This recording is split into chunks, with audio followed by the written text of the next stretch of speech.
அதே ஒன்றில் ஏன்னு போட்டுக்கோங்க. அந்த ஒன்றிலேயே ஏ ஒரு குட்டி பிரிவு, ஓகேவா? இந்த பிரிவில் முதல்ல என்ன இப்போ பார்க்க போகிறோம்னா, ரத்தத்தின் அளவை அதிகரிக்க நாம் என்ன செய்யலாம்னு பேச போகிறோம்.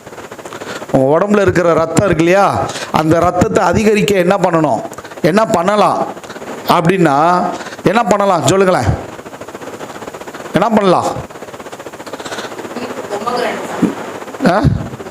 அப்புறம் அப்புறம் அப்புறம் அப்புறம் பேரிச்சம்பளம், அப்புறம் சுவரொட்டி, அப்புறம் ஆனால் எல்லாம் ஓகே தான். ஆனால் யார் எது சாப்பிட்ற மாதிரி ஒன்றும் தெரியலையே. கதை ஸ்தோத்திரம். எல்லாம் நம்ம சொல்கிறோம், எல்லாத்தையும் நமக்கு என்ன தெரியுது, நமக்கு எல்லாத்துக்குமே நல்லாவே எல்லாமே தெரியுது. ஆனால் நம்ம என்ன பண்ணுறதில்ல, நடைமுறைக்கு கொண்டு வரல. ஆனால் இன்றைக்கி ஒரு முடிவு எடுங்க, சுவர் இருந்தால் தான் சித்திரம் வரைய முடியும். வேதத்தில் ரத்தத்தை குறித்து நம்ம பார்க்க போகிறோம் என்னமட்டுக்கு தான். அந்த ரத்தம் வேறு லெவல் ரத்தம். ஆனால் அதுக்கு முன்னாடி மனிதனுடைய ரத்தத்துக்கும் வேதம் சொல்லுகிற ரத்தத்திற்கும் பார்க்கும் பொழுது, மனிதனாய் நம்மளுடைய ரத்தத்தை குறித்து நம்ம தெரிஞ்சுக்கணும். மனிதனுடைய சரீரத்தில் நிறைய பார்ட்ஸ் இருக்குன்னு நேற்றுக்கு சொன்னேன். எப்படி லாரியில் நிறைய பார்ட்ஸ் இருக்குது, டூ வீலரில் நிறைய பார்ட்ஸ் இருக்குது, காரில் எவ்வளோ பார்ட்ஸ் இருக்குது, அது மாதிரி நம்ம உடம்புலேயும் நிறைய பார்ட்ஸ் இருக்குது. ஆனால் அதில் ஒரு பார்ட்டு தான் ரத்தம். ஆனால் அந்த ரத்தத்துக்குள்ளே இவ்வளோ பிரிவு, இவ்வளோ வகை, இவ்வளோ நன்மை, இவ்வளோ வேலை, இவ்வளோ பயன், இவ்வளோ வகைகள். அப்போ உங்களை உண்டாக்கின தேவனை நீங்கள் துதிக்கணுமா இல்லையா, ஆராதிக்கணுமா இல்லையா, மகிமைப்படுத்தணுமா இல்லையா? அவர் சர்வ வல்லவரா இல்லையா, அவர் சர்வ ஞானின்றது புலப்படுதா இல்லையா? வேற எதை பற்றியுமே வேணாங்க, அவருடைய சாயலாய் அவருடைய ரூபமாய் உண்டாக்கப்பட்ட மனுஷனை பார்த்தாலே போதும் தேவன் சர்வ ஞானின்னு. கொஞ்சம் யோசிச்சு பாருங்களேன். இந்த 5 விரல் இருக்கு, சாப்பிடும்போது எப்படி சாப்பிட்றீங்க? டக்குன்னு சொல்லுங்க, எனக்கு நேரம் இல்லை, நான் பிரசங்கத்துக்கு போனோம். நல்லா சாப்பாடை போட்டு குழம்ப போட்டு நல்லா நடுவில் ஒரு மட்டன் பீஸை உள்ளே விட்டு நல்லா குழச்சி ஒரு அடிக்கிறோமா இல்லையா? தூக்கி அடித்தோம்னா அவ்வளோதான், பக்கத்தில் இருக்க மிரண்டுற அளவுக்கு, பக்கத்தில் இருக்கிறவங்களுக்கு வாயில் ஜொல்லு ஊற்றுற அளவுக்கு நம்ம என்ன பண்ணுறது? அதெல்லாம் எங்கள் வீட்டுக்கார மட்டும் இல்லை, தக்கன்னு இருக்கணும் என்ன. இப்போ பாருங்கள், இந்த கை விரல்களை ஆண்டவர் ஒன்று மேலே ஒன்று கீழே, அதோட இன்னொன்று மேலே, அடுத்து இன்னொன்று கீழே, அடுத்து இன்னொன்று கீழே, பிசைகிறதுக்கு தகுந்த மாதிரி, எடுக்கிறதுக்கு தகுந்த மாதிரி, அழுறதுக்கு தகுந்த மாதிரி. ஒருவேளை ஆண்டவர் தோசை கரண்டி மாதிரி கையை இங்கே வச்சுருந்தாருன்னா எப்படி இருந்திருக்கு பாருங்க. இப்படி விட்டு அப்படி விட வேண்டியதான். அவருடைய ஞானம் பார்த்தீங்களா? கொஞ்சம் மூக்கு இந்த அளவில் மூச்சு விடுற அளவுக்கு அழகாக. இப்போ பார்க்க எவ்வளோ அழகாக, ஜாக்லின்குலாம் எவ்வளோ அழகாக இருக்குது, சிஸ்டருக்குலாம் எவ்வளோ அழகாக இருக்குது பாருங்கள், ஷாரனுக்குலாம் எவ்வளோ அழகாக இருக்குது. கொஞ்சம் மூக்கு மட்டும் இப்படி இவ்வளோ நேரம் இருந்தால் எப்படி இருந்திருக்கும் பார்க்க? கொஞ்சம் யோசிச்சு பாருங்க. ஆண்டி கொஞ்சம் கற்பனை பண்ணி பாருங்களேன், நீ எப்படி அப்படின்னா அப்புறம் மூக்கில் தான் பேசணும். யோசிச்சு பாருங்களேன். கண் அப்பப்போ அப்படி வெளியில் வந்துட்டு போகிற மாதிரி இருந்தா கதை. வாயை மட்டும் ஆண்டவர் இவ்வளோ வச்சிருக்கிறாரு. ஆனால் கொஞ்சம் நீளமாக இழுத்து விட்டுற அளவுக்கு இருந்தால், இந்த வாயை வச்சுக்கிட்டு அந்த பேச்சு பேசுகிறோமே, நாக்கு இன்னும் கொஞ்சம் நல்லா மடக்கி வெளியில் விடுற அளவுக்கு ஆண்டவர் வச்சுருந்தாருன்னா யோசிச்சு பாருங்களேன். தேவனுடைய ஞானம், அவரோட கண் அமைப்பு, மூக்கு அமைப்பு, முக அமைப்பு, சரீர அமைப்பு. ரெண்டாவது ஹார்ட்டை அந்த ஜஸ்ட்டுக்கு அந்த நெஞ்செலும்புன்னு சொல்லுவாங்களே, அதுக்கு உள்ள ஏன் வெளியில் வச்சுருந்தா கீழே விழுந்து இருந்துச்சா கொத்தமல்லி சட்னி தான். அதுக்கு ஒரு பாதுகாப்பு. என்ன ஞானம்! சர்வ ஞானி. கொண்டு வந்து ஹார்ட்டை மேலே ஹார்ட்டை கொஞ்சம் இங்கே கீழே வச்சு விட்டுருந்தா கிட்னி பக்கம், அவருக்கு மேலே வச்சாதான் பம்பானா. யோசிச்சு பாருங்களேன். கொஞ்சம் நம்ம என்னோட பாஸ்டர் இப்படி இறங்கிட்டாருன்னு நினைச்சிட வேணாம். கால் இருக்க இடத்துல கையை வச்சு விட்டு காலை வச்சு விட்டு இருந்தாருன்னா எப்படி இருந்து யோசிச்சு பாருங்க. கற்பனை பண்ணி பாருங்க. தெரியுது அவருக்கு நடக்கிறதுக்கு இது பயன்படும், இப்படி போ, எடுக்கிறதுக்கு இது பயன்படும், இது மேலே இருக்கட்டும், இது இங்கே இருக்கட்டும். எல்லாமே ஞானம், எல்லாமே ஞானம். அதனால தான் அவர் சர்வ ஞானி, ஆல்மைட்டி காட். ஆமென், அல்லேலூயா. அப்போ மனுஷனுடைய ரத்தத்தை குறித்து நம்ம பேசிக்கிட்டு இருக்கிறோம். ஆனால் பாருங்க, இந்த மனுஷனுடைய ரத்தத்தில் எவ்வளோ தன்மைகள் இருக்கு, எவ்வளோ குணாதிசயங்கள் இருக்கு, எவ்வளோ அற்புதமான காரியங்கள் இருக்கு. ஸோ நம்ம இந்த நாளில் ரத்தத்தின் அளவை அதிகரிக்க என்ன பண்ணணும் அப்படின்னா பாருங்க, இது நீங்கள் செஞ்சு பாருங்க, பிளட் இன்க்ரீஸ் ஆகும். என்ன சிஸ்டர், நல்லா கவனிக்கிறீங்களா? முதல்ல புதினா கீரை, என்ன பருப்பு, இது ரெண்டையும் சேர்ந்த புதினா கீரையும் பருப்பு சாதமும் பகலில் சாப்பிட்டா ரத்தம் இன்க்ரீஸ் ஆகும். புதினாவை நம்ம சாதாரணமாக நினைக்கிறோம். புதினா எப்போ நமக்கு தேவைப்படுதுன்னா, நல்லா பிரியாணி செய்யும் போது வாசனைக்கு கொஞ்சம் புதினாவை போடுறான்னு பிரியாணியை தூக்கி போட்டுட்டு புதினாவை சாப்பிடுங்க, ரத்த விருத்தி ஆகும். அதோட பருப்பை சேர்த்து சாப்பிடுங்க. என்ன அம்மாவை பார்க்குறீங்க? அம்மா தான் செஞ்சு தரணுமா? மகளை பார்த்தீங்களா? மக தான் செஞ்சு தரணுமா? நாளையிலேருந்து என்ன பண்ணுறீங்க? ரெண்டாவது, அரைக்கீரை இருக்குது பார்த்தீங்களா? அந்த அரைக்கீரையோட பருப்பை சேர்த்து சாதமாக சாப்பிடுங்க, ரத்தம் இன்க்ரீஸ் ஆகும். இதையும் பகலில் தான் சாப்பிட்ணும். பாஸ்டர் சாப்பிட சொன்னாருன்னு சொல்லிட்டு அரைக்கீரையை நைட்டு விடிய வச்சு ரவுண்டு கட்டினீங்கன்னா செரிமான பிரச்சனை தான் ஏற்படும்.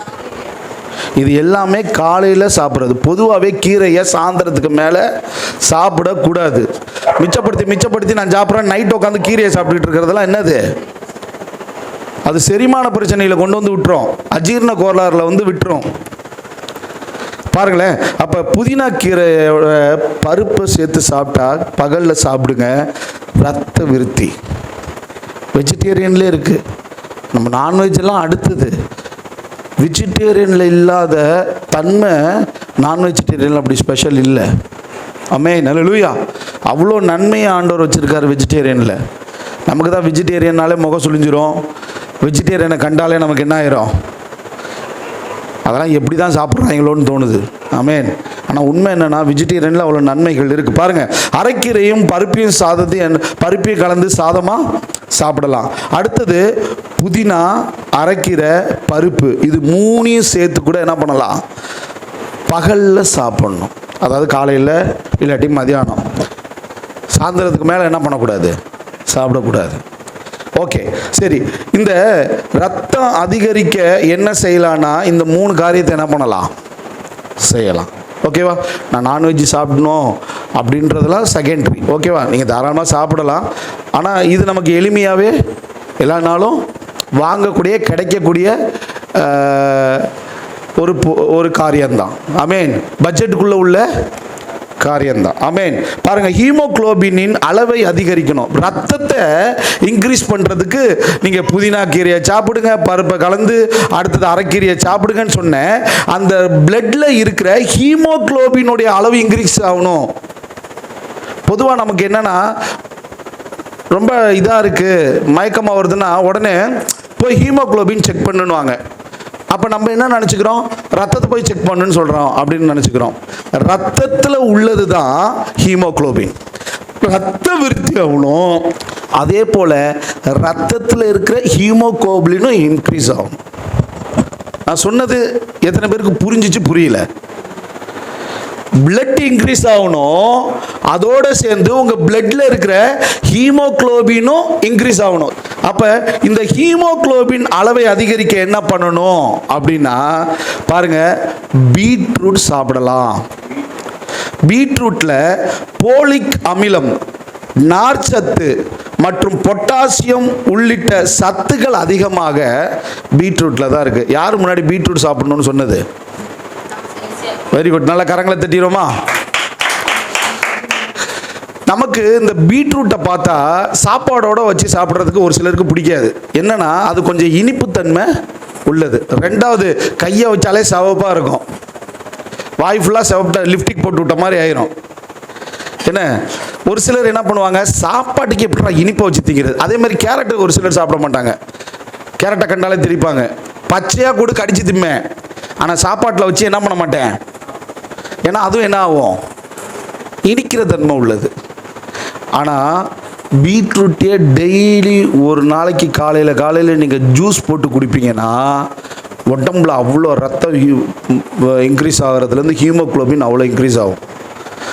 பீட்ரூட்டில் எவ்ரிடே நீங்கள் பீட்ரூட்டை ஜூஸ் போட்டு குடிங்க. ஓகேவா? ஃபைன். இல்லாட்டி என்ன பண்ணலாம்? காய்கறியாக எடுத்துக்கலாம். பாருங்கள், அடுத்தது உலர்ந்த திராட்சை. எத்தனை பேருக்கு இது தெரியும்? காலையில் சாப்பிடலாம். உலர்ந்த திராட்சை இருக்குது பாருங்கள், இதில் இரும்பு சத்து கிடைக்கிறது. 100 மில்லிகிராம் அளவில் 2 மில்லிகிராம் இரும்பு சத்து இந்த உலர்ந்த திராட்சையில் இருக்குது.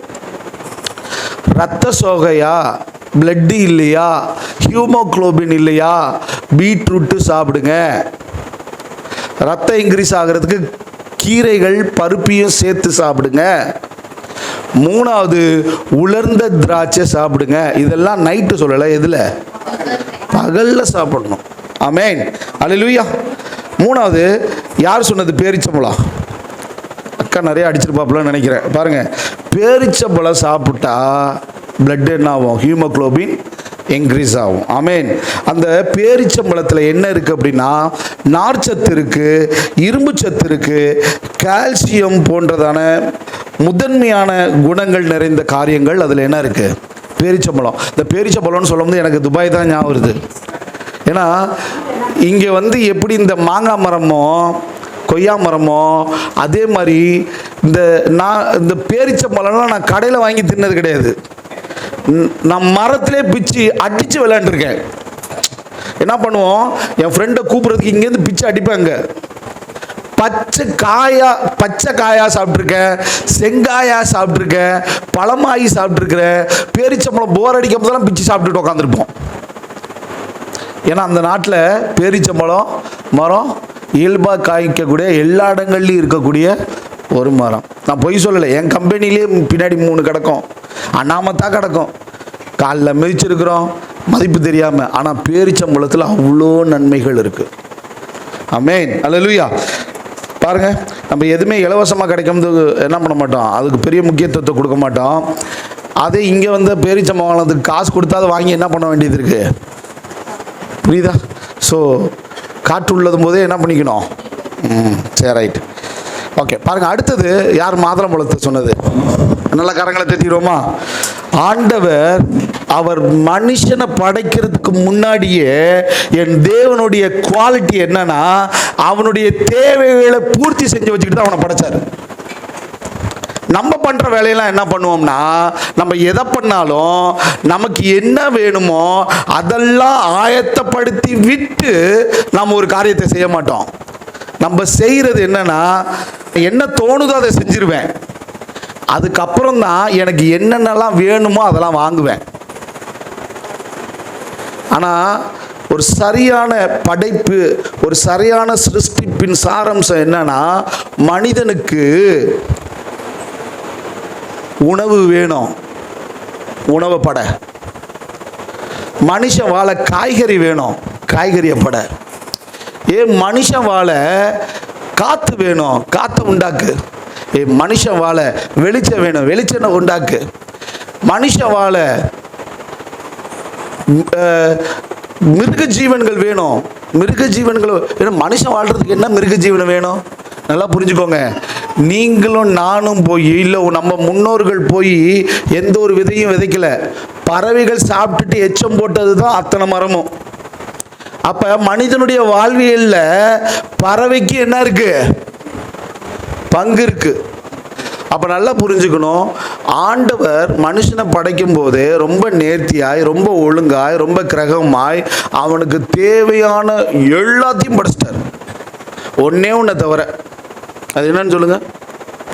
ஆண்டவர் படைக்கும் போது, நீங்கள் ஆதியாகம புத்தகத்தை எத்தனை பேர் வாசிச்சிருக்கீங்க? மனுஷனை படைப்பதற்கு முன்பதாக தேவன் மனுஷனுக்கு தேவையான சூரியனை, சந்திரனை, நட்சத்திரங்களை, அப்புறம் என்னது, வெளிச்சத்தை, இரவை, வான விரிவை, சமுத்திரத்தை, மச்சங்களை, பறவைகளை, மிருகங்களை எல்லாத்தையும் படைச்சிட்டார். புல் பூண்டு தாவர வகையும். ஒன்னே ஒன்று தவிர எல்லாத்தையும் ஆண்டவர் மனுஷனுக்கு தேவையானது முன்னாடியே படைச்சி வச்சுட்டு தான் மனுஷனை உண்டாக்குனாரு. மனிதன் தனியாக இருக்கிறது நல்லதல்ல என்று சொல்லி மனுஷனை படைச்சதுக்கு அப்புறம் தான் மனுஷனை உண்டாக்குனார். அது ஒன்று மட்டும்தான் ஆண்டவர் என்ன பண்ணார், தனியாக இருக்கிறது நல்லது அல்லன்னு அடுத்து ஒன்று உண்டாக்குனது. மற்றபடி எல்லாமே சகலமும் தேவனுடைய பார்வையில் மனுஷனுக்கு தேவையானது முன்னாடியே ரெடி ஆயிடுச்சு. ஒரு ஆமேன்னு சொல்லுங்களேன். அப்படி பார்க்கும்போது இந்த ஃப்ரூட்ஸாக இருக்கட்டும், இந்த வெஜிடபிள்ஸாக இருக்கட்டும், இது எல்லாமே அந்த மனுஷனுடைய ரத்தத்தை எந்த அளவுக்கு என்ன பண்ணுது, இன்க்ரீஸ் பண்ணுது. நம்ம சரியாக சாப்பிட்றதில்ல, எதை திங்கிறோம்? எப்போதும் போல் அந்த வத்தல், எப்போதும் போல் ஆகாத அப்பளம், எப்போதும் உடம்புல இருக்கிற பிளேட்லெட்லாம் குறைக்கிறதுக்கு, ஒன்றும் இல்லாமல் போய் பிளேட்லெட்லாம் ஜீரோ ஆகிறதுக்கு லேஸு, குக்குரு, ஊறுகாவா, ஊறுகாய், உப்பு அதிகம். நான் டெய்லி ஒவ்வொரு காய், குழம்பு ஒரு காய், வறுவல் ஒரு காயில், அது ஒரு அவியல் ஒரு காய் வீட்டில் டெய்லி ரெகுலராக சாப்பிட்றேன்னு யாராவது ஒருத்தவங்க சொல்லி கையை வைத்துங்க பார்ப்போம். சொல்கிறது புரியுதா? ஒரு ஆமேன்னு சொல்லுங்களேன், ஒரு அலிலியா சொல்லுங்களேன். சாப்பிட்றேன். Okay, very good. பார்ப்போம், பாருங்கள். அடுத்தது, மாதுளை சாப்பிட்டா நார் சத்து, இரும்பு சத்து, கால்சியம், இன்னும் சொல்லப்போனால் இந்த மாதுளை சாப்பிட்டா பாலியல் சார்ந்த நோய்களுக்கு அதுதான் அருமருந்து. அதை டீப்பாக நான் சொல்லக்கூடாது, சொல்லவும் விரும்பல, விடுங்க. புரிஞ்சிச்சா? ஆமென், அல்லேலூயா. அடுத்தது பாருங்க, இந்த சீசனுக்கு ரொம்ப முக்கியமானது என்னது அக்கா? என்னது? தர்பூசணி அக்கா, வாட்டர்மெலன். ஓகேவா? தர்பூசணி சாப்பிட்டா வெப்பம், ரத்த அழுத்தம், விட்டமின் ஏ, தாது சத்து, இரும்பு சத்து, கார்போஹைட்ரேட்டு, லைகோபின் அதில் இருக்கிறதுனால அது உடம்புக்கு ரொம்ப நல்லது. அது ரத்தத்தில் இருக்க ஹீமோகுளோபினை இன்க்ரீஸ் பண்ணும். இப்போலாம் நான் சொன்னதெல்லாம் கவனிச்சிங்களா? என்னென்ன சொல்லியிருக்கிறேன்? பீட்ரூட் சாப்பிடுங்க, உலர்ந்த திராட்சை சாப்பிடுங்க, பேரிச்சம்பழம் சாப்பிடுங்க, மாதுளம்பழம் சாப்பிடுங்க, தர்பூசணி சாப்பிடுங்க. அது மட்டும் இல்லாமல் அத்திப்பழம், கொய்யாப்பழம், இழந்த பழம், இந்த அனாமத்தான் விற்கிறாங்க தெரியுமா? 50 ரூபாய்க்கு கூறு கட்டி இவ்வளோ 10 ரூபாய்க்கு 20 ரூபாய்க்கு தராங்களே, அதெல்லாம் வாங்கி 4 வாயில் போடுங்க. ஆமென். அது என்ன ஆகுமா? ஹீமோகுளோபினை இன்க்ரீஸ் பண்ணும். அடுத்தது, இஞ்சி சாறு, தேன், இழந்த பழம், என்ன இதெல்லாம் சாப்பிடலாம். இதெல்லாம் என்னது? ஹீமோகுளோபின். ஆமென், இன்க்ரீஸ் பண்ணும். அப்புறம் மகரந்தம் நீக்கிய செம்பருத்தி பூ இருக்கு பாருங்க. செம்பருத்தி பூ அப்படின்னு மண்டையில் பிச்சு வச்சுக்கிறோம்ல, அதை மண்டையில் வைக்கிறதுக்கு பதில் மகரந்தத்தை பிச்சு போட்டுட்டு தின்னோம்னா அது ஹீமோகுளோபின். ஆனால் நமக்கு என்ன பண்ணல? ஆமென், அல்லேலூயா. ஸோ இந்த நாளில் நீங்கள் ஒரு காரியம் கவனிக்கணும். ரத்தத்தின் அளவை அதிகரிக்க என்ன செய்யலாம்? இப்போ நான் உங்கள்கிட்ட கேட்டால் சொல்லுங்கள். இவ்வளோ நேரம் பேசணுமே, சொல்லுங்களேன். புதினா, அரைக்கீரை, பருப்பு சாதம் இல்லை, சேர்த்து சொல்கிறேன். ஓகேவா? அப்புறம் அப்புறம் அப்புறம்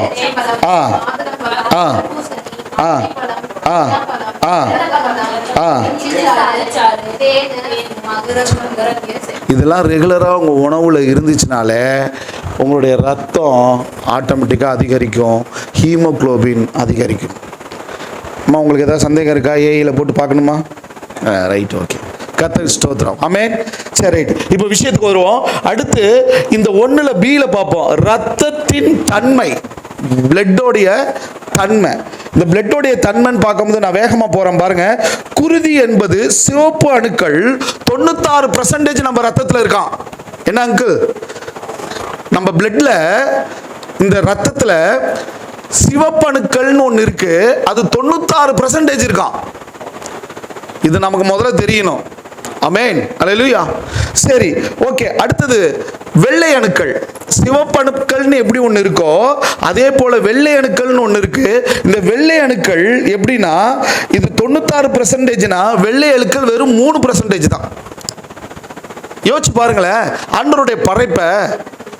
இந்த பிளட்டில், மனுஷனுடைய பிளட்டில் 96% வந்து சிவப்பணுக்கள், வெறும் 3% வெள்ளை அணுக்கள். சரி, அப்போ இன்னும் 1% குறையுது. அது என்ன அப்படின்னா, குருதி இருக்கு பாருங்க, ரத்தம். அந்த ரத்தத்தினுடைய சிறு தட்டுகள்னு சொல்லுவாங்க. உருண்டை உருண்டையா, சிவப்பா உருண்டை உருண்டையா இருக்கும். ஆமென். உருண்டை உருண்டையா சிகப்பா இருக்கும், அதுதான் தட்டுகள்னுவாங்க. அது என்ன அப்படின்னா, அது வந்து ஒரு அணுக்கள், ஒரு சிறிய அளவு மிகச்சிறிய அணுக்கள்னு சொல்லுவாங்க. பிளட்ல இந்த தட்டுகள் நமக்கு இருக்கான். அந்த தட்டுகள் தான் என்னது? மிகச்சிறிய அணுக்கள். இது 1% இருக்கு. அப்ப சிவப்பு அணுக்கள் எத்தனை இருக்கு? 96%. வெள்ளை அணுக்கள் ஓகே. சரி, இப்போ பாருங்க, உங்களுக்கு புரியுற மாதிரி சொல்றேனே. ஒரு 75 கிலோ எடையை கொண்ட ஒரு மனுஷன், இப்போ உதாரணத்துக்கு அங்கிளுக்கு எவ்வளோ கிலோ இருக்கும்? அங்கிள் எவ்வளோ இருக்கும்? அங்கிள் 65. சரி, இப்போ அங்கிளுக்கு 75 இருக்குன்னு வைங்க. ஒரு மனுஷனுக்கு 75 கிலோ எடை உள்ள ஒரு மனுஷனுக்கு 5.5 லிட்டர் ரத்தம் இருக்கான். எவ்வளோ இருக்கணும்? 75 கிலோ உள்ள ஒரு ஆண்மகனுக்கு எவ்வளோ இருக்கணுமா பிளட்டு? 5.5 லிட்டர். 5.5 லிட்டர். காலையில் 1 லிட்டர் பால் வாங்குறீங்களே, அது மாதிரி எத்தனை லிட்டரா? 5.5 லிட்டர். ஓகே. ரெண்டாவது, 36 கிலோ எடை உள்ள ஒரு சிறுவன். யாரு 36 கிலோன்னா? நம்ம ஜூடாவை எடுத்துப்போமா? நம்ம ஜூடாவுடைய உடம்புல எவ்வளோ இருக்கணுமா?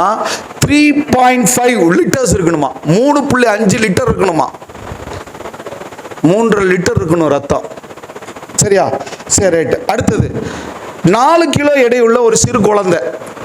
பாப்பா எத்தனை கிலோக்கா? எத்தனை கிலோ? 4 கிலோவா? ஓகே. இந்த 4 கிலோக்கு எவ்வளோ இருக்கணுமா? 300 மில்லி லிட்டர் ரத்தம் இருக்குமா? இருக்கணும். இருக்காது நம்ம அவங்க செக் பண்ணி நம்ம பார்க்கறதுல தான் இருக்கு. ஆமேன். 4 கிலோ எடை உள்ள ஒரு குழந்தைக்கு உடம்புல 300 மில்லி லிட்டர் என்ன இருக்கணுமா? பிளட் இருக்கணும். சொல்றது புரியுதா? இந்த ரத்தத்தோட தன்மை என்னன்னா, அதுல சிவப்பணு இருக்கு, வெள்ளை அணுக்கள் இருக்கு, சிறு தட்டுகள் இருக்கு.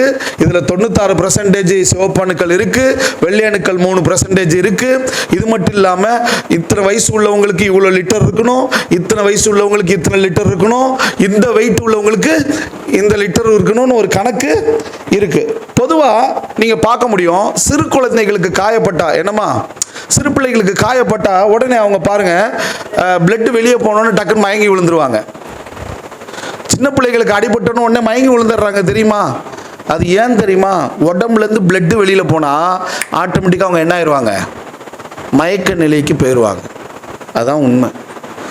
ஏன் அடிபட்டா கீழே விழுந்தா உடனே மயங்கிடுறாங்க அப்படின்னா, அதுக்கு காரணம் உடம்புல இருக்க பிளட் வெளியில போச்சுன்னா ஆட்டோமேட்டிக்கா என்ன ஆயிரும்? மயக்கம் வந்துடும். ஆமேன். ஒரு அல்லேலூயா சொல்லுங்களேன். பாருங்க, இது பொதுவா 1.9 லிட்டர்ஸ் இந்த மலை பிரதேசத்தில் இருக்கிறவங்களுக்கு, நார்மல் மனிதர்களுடைய பிளட் அவங்களுக்கு கொஞ்சம் இன்க்ரீஸாக இருக்கும் அப்படின்னு சொல்லி ஒரு குறிப்பு சொல்லுது. எவ்வளவா? 1.9 லிட்டர். அவங்களுக்கு பிளட் கொஞ்சம் கூடுதலாக இருக்குமா. காற்றழுத்தம் குறைவாக இருக்கும் உயரமான இடங்களில் வாழ்பவர்களுடைய உடலில் குருதி 1.9 லிட்டர் அதிகமாக இருக்குமா. அது பிளட்டோட தன்மை, மனிதனுடைய தன்மை. ஓகேவா? பாருங்க. அடுத்தது, குருதி ஆக்சிஜனை நுரையீரலின் வழியாக பெற்று, இப்ப இந்த ரத்தத்துல ஆக்சிஜன் இருக்கு இல்லையா, எல்லா அவயங்களுக்கும் ஆக்சிஜனை கொண்டு போகுது இல்லையா, அது எப்படி இந்த ரத்தம் கொண்டு போகுதுன்னா, அது நுரையீரல்கிட்ட இருந்து அந்த ஆக்சிஜனை வாங்குதான். என்ன ப்ராசஸ் இருக்கு பாருங்க. எவ்வளோ நேச்சுரா ஆண்டவருடைய படைப்பு பாருங்க. இன்னை வரைக்கும் நடந்துகிட்டு இருக்கு. எனக்கு வயசு 45 வயசு. நான் பிறந்ததுலேருந்து எனக்கு 45 வயசு ஆச்சு. இந்த 45 வருஷமும் என் உடம்புல ஓடுற பிளட் என்ன பண்ணுதுன்னா, அவயங்களுக்கு ஆக்சிஜனை கொண்டு போகுது. என் உள்ள இருக்கிற ஒவ்வொரு பார்ட்டுக்கும் ஆக்சிஜனை கொண்டு போகுது. அதை போய் இது யார்கிட்ட வாங்குதான்? நுரையீரல்கிட்ட இந்த ஆக்சிஜன் வாங்கிட்டு கொண்டு போய் எல்லாத்துக்கும் கொடுத்துட்டு திரும்பி அந்த கார்பன் டை ஆக்சைடை கொண்டு வந்து மறுபடியும் ரிட்டனு அந்த நுரையீரல்கிட்ட கொடுத்து வெளியில தள்ளுதான். சூப்பர்ல. என்ன ஆண்டவருடைய படைப்பு பாருங்க. என் தேவன் பெரியவர், தேவன் பெரியவர். நான் வியக்கிறேன் உண்மையில. உங்களுக்கெல்லாம் அது அற்புதமா தெரியுதா, அதிசயமா தெரியுதா அப்படின்றது அந்த உணர்வு ரீதியா நான் பார்க்கிறேன். ஒரு பிளட்டு, அந்த பிளட்டுக்குள்ள ஆண்டவர் போட்டு வச்சிருக்க கோடை பார்த்தீங்களா? பிரிவுகள், வகைகள், தன்மைகள், செயல்கள், செயல்பாடுகள். ஒரு பிளட்டுக்கே இவ்வளவு இருக்குன்னா, நம்ம மொத்த சரீரத்துக்குள்ள இன்னும் எவ்வளவு ஆர்கன்ஸ் இருக்கு பாருங்க. அடுத்து பாருங்க, இந்த பிளட் பிளாஸ்மா என்பது ரத்தத்தில் உள்ள திரவம். பிளட் பிளாஸ்மா அப்படின்னா என்ன அப்படின்னா, இந்த பிளட்ல ஒரு தன்மை இருக்கு. என்னன்னா, பிளாஸ்மா என்கிற ஒரு தன்மை இருக்கு. என்ன தன்மை? பிளாஸ்மா என்கிற ஒரு தன்மை இருக்கு. பாருங்க, இந்த பிளாஸ்மா என்கிற தன்மையில ரத்தத்தில் உள்ள திரவம் மஞ்சள் நிறம் ஆல்புமின் என்கிறதான ஒரு திரவம் இருக்கு. ஆமென், அல்லேலூயா. 3 காரியம் என்னன்னா, இந்த பிளட் பிளாஸ்மா அப்படின்றது வந்து ரத்தத்தினுடைய உள்ள திரவம். இந்த திரவத்தை குறித்து பார்க்கும்போது மஞ்சள் நிறம் ஆல்புமின், பைமிரினோஜன், குளோபின் என்கிற 3 முக்கிய புரத பொருட்கள் இந்த பிளட்டில் இருக்குன்னு சொல்லப்பட்டிருக்கு. இந்த பிளாஸ்மாவில் என்னன்னா, மஞ்சள் நிறம் உள்ள ஆல்புமின், ரெண்டாவது பைபிரினோஜன், மூணாவது குளோபின் என்கிற 3 முக்கிய புரத பொருட்கள் உள்ளது. காயப்பட்ட இடத்தில் ரத்தம் உறைய இந்த பைபிரினோஜன் சொன்ன பாருங்க, அதுதான் பயன்படுத்தான். இப்போ நம்ம போயிட்டு இருக்கிற இடத்துல திடீர்னு ஸ்லிப் ஆகி விழுவோம், அடிபடுவோம், காய்கறி கட் பண்ணிட்டு இருப்போம், கட் பண்ணும்போது கட் ஆனோன்னா பிளட் வரும். உடனே நம்ம என்ன பண்ணுவோம், வாயில் வச்சு உரின்னு உறிஞ்சிருவோம், இல்லாட்டி தண்ணியில் போட்டு காமிச்சு என்ன பண்ணுவோம், பிளட்டை நிறுத்துவோம். நம்ம செயல்களினால பிளட் நிற்கிதுன்னு நினைக்கிறீங்களா?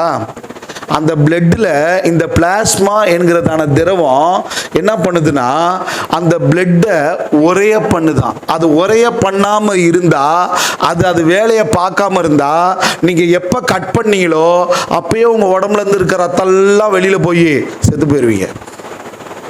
தேவன் அதையும் ஞானமாய் உண்டாக்கியிருக்கிறார். ஆமென், அல்லேலூயா. அவர் வெளியேற பெற்றவர்.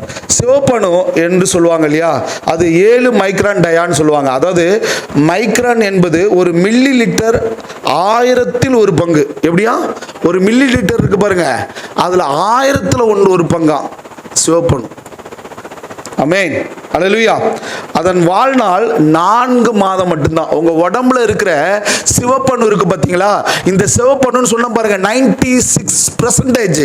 அந்த 96% உள்ள சிவப்பணுவோடைய வாழ்நாள் வந்து 4 மாசம்தான். அப்ப எப்படியா நாங்க உயிரோட இருக்கோம்? 96% இருக்குன்னீங்களே, நல்லா சொல்லாங்க. அடுத்தது உருவாயிரும் நாங்க. ஆண்டி எங்க உருவாகும், எந்த இடத்துல உருவாகும், எப்படி உருவாகும்? சரி, அதை இப்போ பார்ப்போமா? பாருங்க, ரொம்ப அழகா சொல்லப்பட்டிருக்கு. சிவப்பணு பிறக்கிற பிறப்பிடம் எது தெரியுமா? நல்லா புரிஞ்சுக்கோங்க, நல்லா கவனிங்க. உங்க உடம்புல இருக்கிற 96% சிவப்பணு 4 மாசத்துல செத்து போயிடும். அடுத்த 4 மாசத்துக்கு உங்க சிவப்பணு எங்கிருந்து தெரியுமா உருவாகுது? உங்களுடைய எலும்பு இருக்கு பாருங்க, எலும்பு மஜ்ஜைன்னு சொல்லுவாங்க பாருங்க. ஆட்டுக்கால் சூப் வச்சு குடிக்கிறீங்களே, உள்ள வச்சு உருன்னு உரியிறோம்ல, மஜ்ஜை. சொல்றது புரியுதா? இந்த சிவப்பணு பிறப்புற இடம் எது தெரியுமா? எலும்பு மஜ்ஜையில வளர்ச்சி அடைந்த மனிதனின் சிவப்பணுக்கள் எண்ணிக்கை எவ்வளவு தெரியுமா? 330 லட்சம் கோடி. ஒரு வளர்ந்த மனுஷனுடைய சிவப்பணு எண்ணிக்கை எவ்வளவு தெரியுமா? எண்ணிக்கை எவ்வளோ? 330 லட்சம் கோடி. ரெண்டையும் ஒன்றா சேர்த்து சொல்லிட்டேன்னு நினைக்கிறேன், பிரித்து சொல்கிறேன். சிவப்பணுக்கள் 4 மாதம்தான் உயிரோடு இருக்கும். அது மறுபடியும் எங்கே பிறக்குது அப்படின்னா, உங்களுடைய எலும்பினுடைய மஜ்ஜத்தில் தான் என்ன பண்ணுது. ஓகே, இப்போ அடுத்த ஒரு காரியம் சொல்கிறேன். வளர்ந்த ஒரு மனுஷனுடைய உடம்புல சிவப்பணு எவ்வளோ இருக்கும் அப்படின்னா 330 லட்சம் கோடி இருக்குமா? எவ்வளோ இருக்கும்? 330 லட்சம் கோடி. அழியும் சினப்பணுவின் புரதமும் இரும்பும் எலும்பு மச்சைக்கு திரும்பப்பட்டு மீண்டும் சிவப்பணு பிறக்கிறது. இப்ப இந்த 4 மாசத்துல இறக்குது பார்த்தீங்களா சிவப்பணு, அந்த சினப்பணு என்ன பண்ணுதான், அதுவும் புரதமும் இரும்பும் எலும்பின் மச்சங்களுக்கு திரும்பப்பட்டு மறுபடியும் அங்கேருந்து பிறகுதான். இந்த ரத்தத்தில் உள்ள சிவப்பணுவே ஆண்டவருடைய படைப்பில் எவ்வளோ விசேஷித்தவையாக இருக்குது. ஆண்டவர் எலும்பை ஏன் படைச்சாருன்னு நம்ம நினைக்கிறோம். எலும்புக்குள்ளே என்னடா மச்சத்தை வச்சிருக்காருன்னு நம்ம நினச்சோமா? அதெல்லாம் நம்ம நினைக்கிறதா இல்லையே. நம்ம ஆட்டுக்காலை கிடச்சிச்சினாலே அதை லொட்டு தட்டில் போட்டு அதை உள்ளே இருக்கிறத எப்படியாவது வெளியில் வர வச்சு, இல்லை அம்மிக்கலை வச்சு போட்டு ஒரு அடி அடித்து அதை பொழந்துல திங்கிறதுக்கு தானே ரெடியாக இருந்தோம். ஆனால் அதுக்குள்ளேருந்து தான் சிவப்பணுவே ஆண்டவர் உண்டாக்கியிருக்கிறார். எவ்வளோ அற்புதத்தின் தேவன் பாருங்க. உங்களை விசேஷித்தமாக படைச்சிருக்கிறார். மனித அறிவியல் கூறும் மனுஷனுடைய ரத்தமே தேவன் உண்டாக்கினது தான். அந்த தேவன் உண்டாக்கின வேதத்தினுடைய ரத்தம் இன்னும் இயேசுவின் ரத்தத்துக்கு போகல. மனுஷன் ரத்தத்தை பற்றி தான் பேசிக்கிட்டு இருக்கேன். அதுலேயே நான் இன்னைக்கு கொஞ்சம் டைம் எடுத்துட்டேன், பரவாயில்ல, ஒரு 10 நிமிஷம் கூட ஆனாலும் பரவாயில்லன்னு நினச்சிக்கோங்க. இன்னையோட நான் இதை முடிச்சிடறேன், நாளைக்கு இது போயிடுறேன். ஆமென், அல்லேலூயா. ஒரு ஆமென் சொல்லுங்களேன், ஒரு அல்லேலூயா சொல்லுங்களேன். அப்ப தேவனுடைய படைப்பை பாருங்க, ரத்தம் சுத்தி ஓடுது, ஊட்டத்தை கொடுக்குது, ஆக்சிஜனை கொடுக்குது, கழிவை வெளியில ஏத்துது, சிவப்பு அணுக்களை வச்சிருக்குது, வெள்ளை அணுக்களை வச்சிருக்கு. ரத்தத்திலே நிறைய பிரிவு இருக்கு, A group, B group, C group, D குரூப்னு. என்னடா இது? அது இல்லாம அது 4 மாசத்துல சிவப்பணுவை சாகுனாலும் அதை கொண்டு போய் எங்க எடுக்கணுமோ அங்க சேர்க்கணுமோ சேர்த்து விட்டு அங்க புதுசா உருவாக்கி அதை எடுத்து கொண்டு வந்து உள்ள தள்ளுது.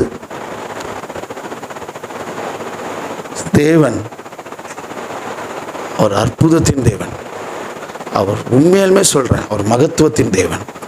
எவ்வளோ ஞானம், எவ்வளோ ஞானம். ஒரு ஆமேன்னு சொல்லுங்களேன். வெள்ளை நோய் எதிர்ப்பு சக்திக்காக செயல்படுகிறது.